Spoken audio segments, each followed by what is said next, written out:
सूखी धरती, तपता आसमान और एक छोटा सा गांव जहां कई दिनों से बारिश नहीं हुई थी।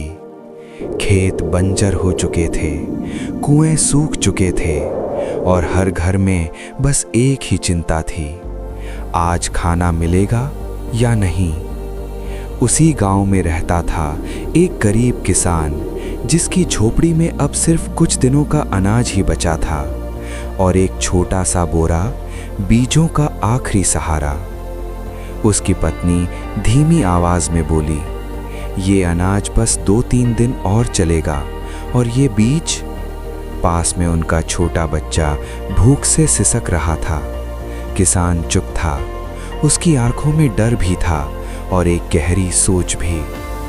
अगली सुबह किसान ने उस बोरे को खोला, हथेली में कुछ बीज लिए जैसे उनमें ही पूरा भविष्य बसा हो। पत्नी घबरा कर बोली, इन्हें मत बोइए, इन्हें पीसकर खा लेते हैं, कम से कम आज तो बच जाएंगे। किसान ने बच्चे की तरफ देखा, फिर उस सूखी जमीन की तरफ जहां कभी हरियाली लहराती थी। उसके मन में एक ही सवाल गूंज रहा था, आज पेट भरूं या कल की उम्मीद बोऊं। धीरे धीरे कांपते कदमों से वो झोपड़ी से बाहर निकला। तेज धूप में सूखी मिट्टी के बीच वो घुटनों के बल बैठ गया। पत्नी की आंखों में आंसू थे। वो आखिरी बार बोली, हम भूखे रह जाएंगे। किसान ने कुछ नहीं कहा। उसने मिट्टी को खोदा और उन आखिरी बीजों को उसमें बो दिया।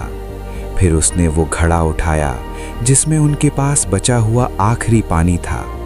एक पल के लिए उसकी पकड़ रुक गई। ये पानी उनके जीने के लिए था, लेकिन अगले ही पल उसने पूरा घड़ा उन बीजों पर उड़ेल दिया।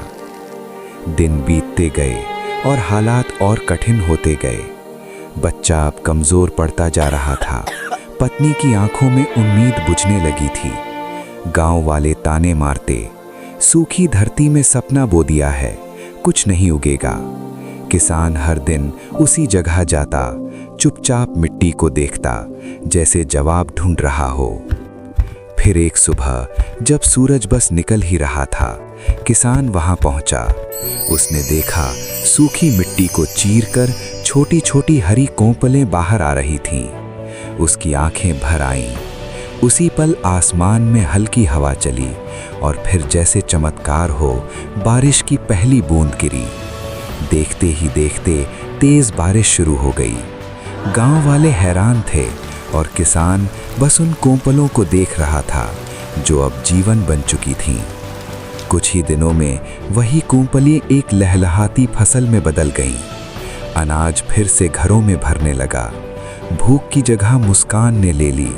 किसान का बच्चा फिर से हंसने लगा और उसकी पत्नी ने आंसू भरी आंखों से उसका हाथ थाम कर कहा, तुमने विश्वास नहीं छोड़ा, इसलिए हम आज जी पाए।